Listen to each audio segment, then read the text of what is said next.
All right, before we jump over to the spending intentions and some more vendor and sector specific areas, I'm going to hop over here, and it's a similar prioritization slide, but this talks about priorities specifically within ML and AI. And I'm curious, you mentioned a little bit of generative AI we were just talking about, but maybe beyond just the newer Gen AI, the flashy Gen AI, what are some of the other areas that your organization is looking to utilize some machine learning for? Sure. And again, we all understand that the line between ML and AI is very thin and can be perceived. But so operational improvements, things that have traditionally been manual processes that no longer have to be, more accurate assessments of data, quicker and accurate assessments of data, um, things that, again, over the past have been limited to either an individual or a small group within your company or consultants understanding of how the data looks. That is opened up right now. And it's not required or incumbent upon a particular individual to give those analysis anymore. And with the ML, there are things happening that, frankly, don't happen for years that are happening in weeks and months now. Wow, so you're seeing would you say you're seeing quick ROI on those investments then? You're really getting value out of them?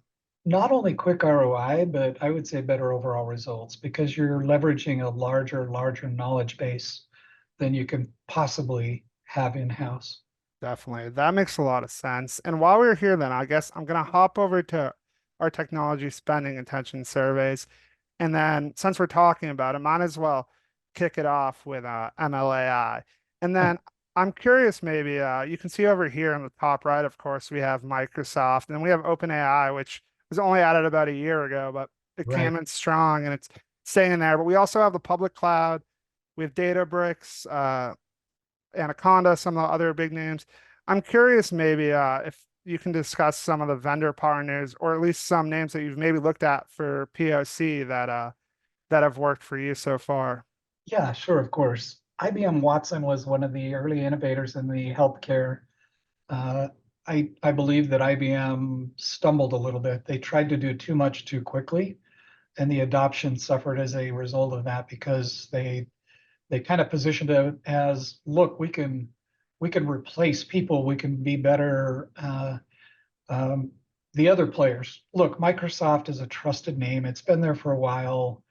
Um, the people that have been with Microsoft are, 3, 4, or 5 decades deep in IT, so it's always a trusted name. They Sure. have a great big engine and a lot of people that are able to build that and deliver it much quicker, right? So that explains why Microsoft is there. And of course, Google. I'm actually a little surprised to see Google not a little bit closer to Microsoft, right? Sure. Uh, I believe that they have the capability. It could be execution that they've moved in that position.